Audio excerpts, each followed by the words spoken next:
오늘 이어서 주님과 한편된 사이 보겠습니다. 시작. 주님과 한편된 사도 요한. 오늘 챕터 5는 주님과 한편된 사도 요한도 주님과 함께하지 못한 장면입니다. 이게 복음이에요. 주님이 아무리 주님을 사랑했어도 주님과 한편되어서 생명을 바치는 그런 마음을 갖고 있어도 주님께 한편될 기회를 주님이 안 주시는 거예요. 그래서 한편된 사이로서의 모습을 보이지 못하고 침묵만 하는 장면도 있다는 것이죠. 이게 바로 목사님들에게 중요한 복음입니다. 자기 선을 넘지 않는 것입니다. 주님의 영역에 들어가지 말아야 되는 것입니다. 자, 그걸 우리 앞에 시간에 오늘 낮에 했어요. 그게 시작이 되는 게 그런 거예요. 처음 주님께서 나를 팔 자가 있다. 아무도 몰랐지만 사도 요한은 알았어요. 내가 떡을 찍어다 주는 자가 그니라. 찍어다 줬어요. 내 할 일을 하라. 그럴 때 다른 사람들은 다 모르고 유월절을 준비하라고 그러는 건가? 가난한 사람들을 좀 돈 나눠주라고 그러는가? 이런 스스로들 생각만 했어요. 요한은 알았어요. 지금 저 인간이 예수님 팔러 가는 줄을. 아셨습니까? 그런데 어떻게 그랬어요? 사도 요한이 말리지 못했어요. 침묵하고 바라만 보고 있었어요. 주님과 한편된 사이로서 그가 가만히 있으면 안 되는 것 같은 분위기인데 가만히 침묵했습니다. 그렇습니까? 두 번째, 주님이 이제 말씀을 유언을 하시고 요한복음 14장 15장 16장을 하시고 그 다음에 성전에 가서 기도하시는 거 오늘 내가 여러분에게 숙제 내줬잖아요. 그 세 가지 기도, 자신을 위해서, 제자들을 위한 기도, 앞으로 구원받을 사람들을 세울 교회들을 위해서 기도하실 때 사도 요한은 그냥 듣고 있을 뿐이었어요. 그냥 침묵입니다. 그리고 마지막 어떻게 했어요?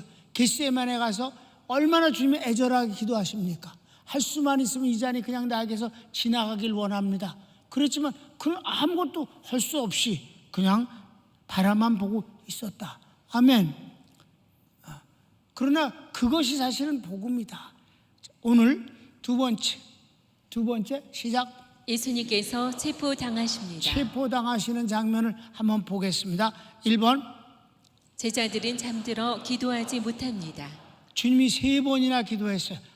오전에 첫 번 기도하는 것을 우리가 소개했습니다. 그런데 계속해서 주님은 기도하시면서 제자들이 날 위해 좀 기도 좀 해달라. 그래도 저희들은 그 시간을 견디지 못하고 잠잤어요. 성경을 봅시다.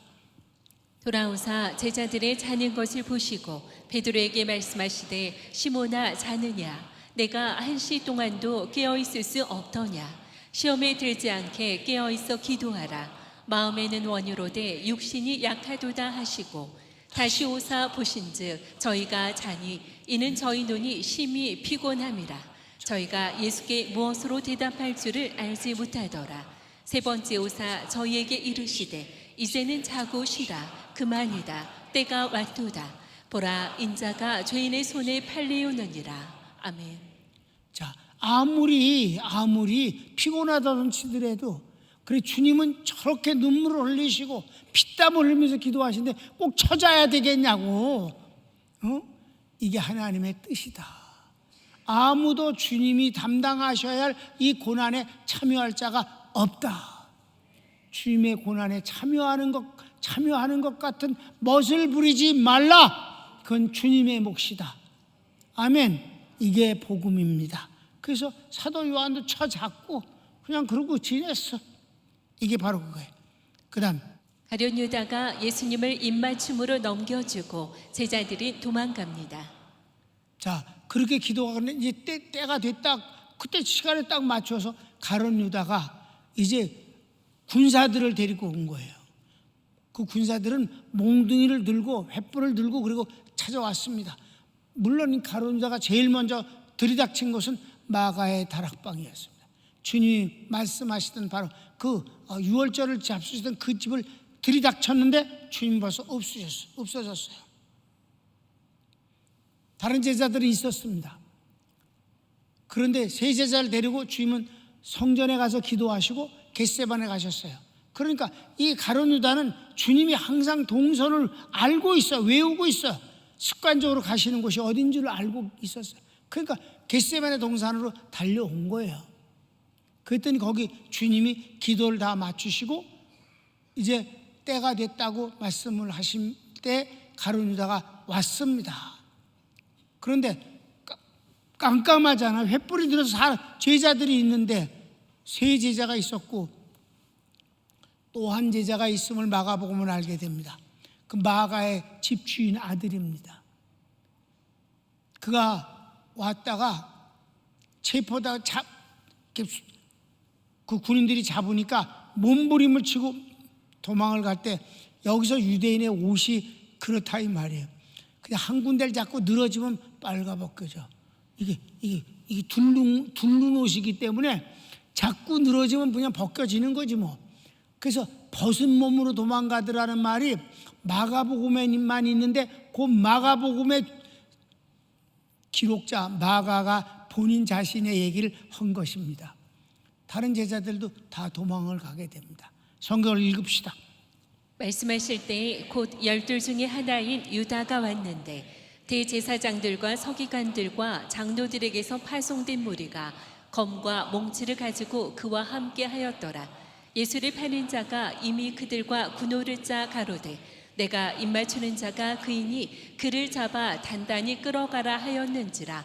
이에 와서 곧 예수께 나와 라비어 하고 입을 맞추니 저희가 예수께 손을 대어 잡거늘 곁에 섰는 자 중에 한 사람이 검을 빼어 대제사장의 종을 쳐 그 귀를 떨어뜨리니라. 예수께서 무리에게 말씀하여 가라사대 너희가 강도를 잡는 것 같이 검과 몽치를 가지고 나를 잡으러 나왔느냐. 내가 날마다 너희와 함께 성전에 있어서 가르쳤으되 너희가 나를 잡지 아니하였도다.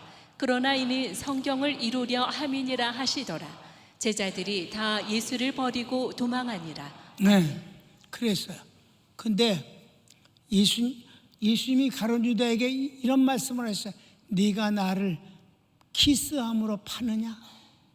아주 잔인하고 더러운 놈이지. 그렇습니까? 잔인하고 더러워. 키스함으로 파느냐?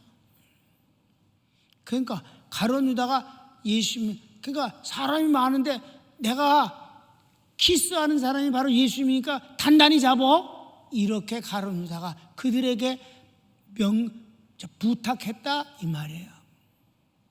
그래서 이렇게 그때 주님이 하신 말씀이 네가 나에게 키스함으로 팔아넘기느냐?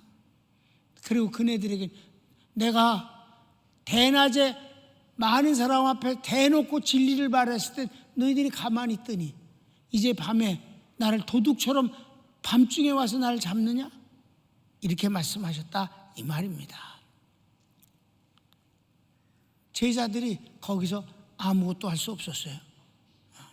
그런데 3번 주님은 자신이 예수님임을 의연하게 밝히시고 제자들이 체포당함을 막습니다. 여기서 중요한 거는 예수님의 태도예요. 예수님이 이래서 조용하라. 내가 예수다. 나만 잡으면 돼. 제자들은 절대로 손대지 말라.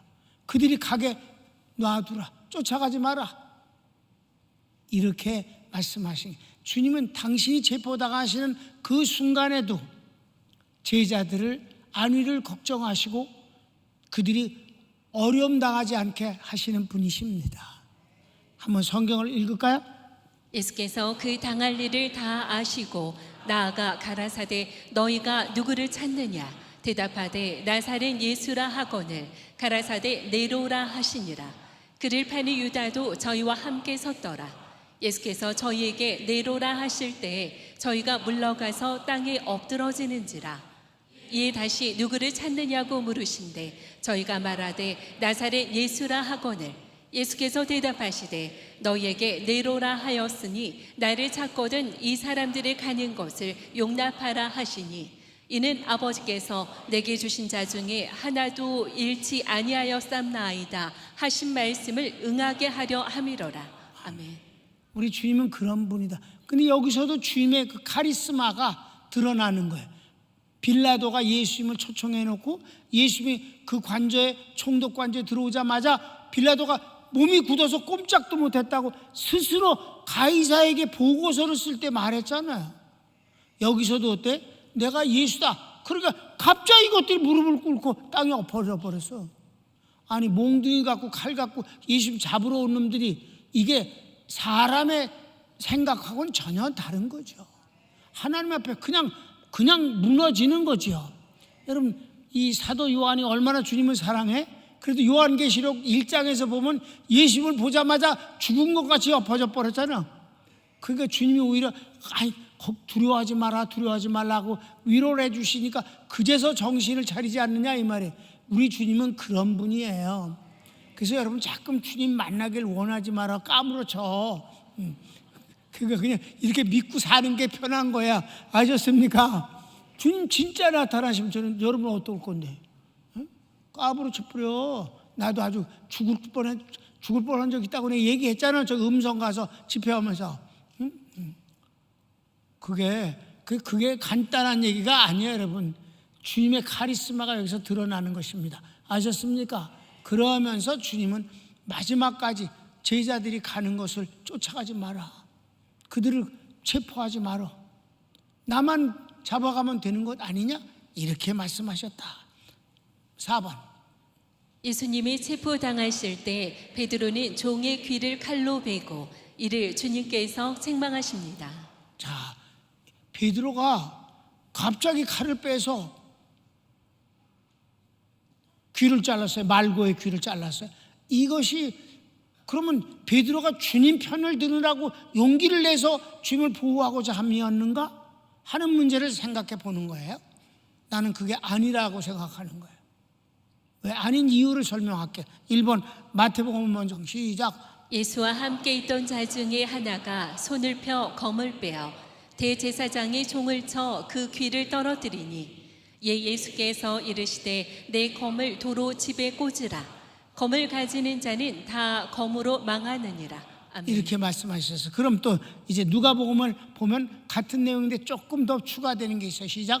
그 중에 한 사람이 대제사장의 종을 쳐 그 오른쪽 귀를 떨어뜨린지라. 예수께서 일러 가라사대 이것까지 참으라 하시고 그 귀를 만져 낫게 하시더라. 아멘. 잘라진 귀를 붙여주셨어요. 고쳐주셨습니다. 주님은 그런 분이셔요. 그리고 이제 요한복음을 보겠습니다. 이에 시몬 베드로가 검을 가졌는데 이것을 빼어 대제사장의 종을 쳐서 오른쪽 귀를 베어버리니 그 종의 이름은 말고라. 예수께서 베드로더러 이르시되 검을 집에 꽂으라. 아버지께서 주신 잔을 내가 마시지 아니하겠느냐 하시니라. 여기서는 아멘. 복음을 더 추가한 거예요. 요한이 복음을 말하는 거예요. 다른 사람은 현상만 얘기했어요. 주님이 가장 중요한 건 주님이 아버지께서 내게 주시는 잔이다. 이 고난의 잔이다. 이 고난의 잔을 내가 마시지 않겠느냐. 그러니까 가장 중요한 부분을 다른 분들은 빼놓고 요한복음엔 이것이 기록됐다는 점을 여러분이 발견하시길 바랍니다. 주님의 고난을 받는 것엔 아무도 참견할 수 없는 것이다. 그러니까 이것은 주님이 그것을 베드로를 칭찬하지 않았어요. 꾸짖었고 그리고 이것마저도 내가 감당할 일이니라 하면서 검을 쓰는 자는 검으로 망한다까지 하셔서 베드로의 행위는 별로 칭찬받는 일이 아니었음을 말씀하고 있습니다. 그럼 여기서 내가 설명을 하나 했어요. 자, 시작. 베드로가 주님 편에서 용기를 나타낸 것 같으나 쓸데없는 만용입니다. 베드로가 진정 주님의 편이라면 하인이 물었을 때 주님을 부인하지 않았을 것입니다. 그렇습니까? 고난은 주님의 몫입니다. 아무도 막을 수 없습니다. 저가 주님의 편이라면 너 예수님과 같은 패지 그랬을 때 그렇다 그래야 되지 않겠는가. 거기서 아니라고 세 번째는 주님을 욕까지 하면서 부인을 하는 그가 주님의 편이라서 말구의 귀를 잘랐다. 그건 주님 앞에서 어떤 만용을 부린 것뿐이고 허세였다. 그건 아무 의미가 없는 일이었다. 왜? 주님의 고난은 주님의 몫이니까. 그래서 결론을 보겠습니다. 숨막히는 시간들입니다. 주님은 고통에 대한 절규와 함께 하나님의 뜻과 영광을 위하여 피하지 않으시며 제자들을 끝까지 사랑하십니다. 그리고 의연하게 체포당하십니다. 그러나 사도 요한은 나타나지 않습니다. 주님만의 시간입니다. 여기서 가장 중요한 건 다른 제자들이 쓴 성경보다 사도 요한은 주님의 그 입을 아주 정말 지켜보면서 그분이 진짜 하신 말씀은 다 기록했다 이 말이에요. 아멘. 아버지께서 내게 주는 잔을 내가 마시지 않겠느냐는 가장 중요한 부분을 요한만 기록하고 있다는 것입니다. 그러니까 요한은 주님 바로 곁에서 그분의 말씀을 단 한마디도 놓치지 않았습니다. 그러나 주님 고난에 저가 한편되지는 못한 것입니다. 왜? 주님의 몫이기 때문입니다. 그게 오히려 주님 편인 것이고 그것이 바로 복음이다 이 말입니다. 주님만의 시간이다. 아무도 끼어들 수 없는 것이다. 오늘 여기까지 공부입니다. 그러니까 여러분 우리가 살아가면서 하나님이 하시는 일을 끼어들 필요는 없는 것입니다. 주님의 은혜를 받을 뿐이며 내게 맡겨주신 일을 통해서만 하나님을 섬기면 되는 것입니다. 주님을 닮는다는 일은 주접을 떨고 꼴값을 떨어서는 안 된다. 주님은 주님이시고 종은 종일 뿐이다. 그 사이에서 이루어지는 아름다운 신앙과 사랑과 그리고 함께하는 그런 역사만 이루면 되는 것입니다. 그래, 손을 모읍시다. 오늘 이 말씀을 생각하면서 한번 기도해야 될 텐데, 주님은 정말 끝까지 사랑하는 제자들을 챙기셨습니다. 지금도 그리하심을 믿습니다. 나 같은 걸 위해서 주님은 결코 포기하거나 잊거나 방관하지 않으십니다. 그런데도 불구하고 스스로가 자기를 불쌍히 여기고 자기 연민에 빠지지 않게 해주소서. 하나님의 은혜는 부족함이 없음을 종은 믿습니다. 나도 주님을 사랑할 뿐입니다. 주여 부르고 기도합시다. 주여.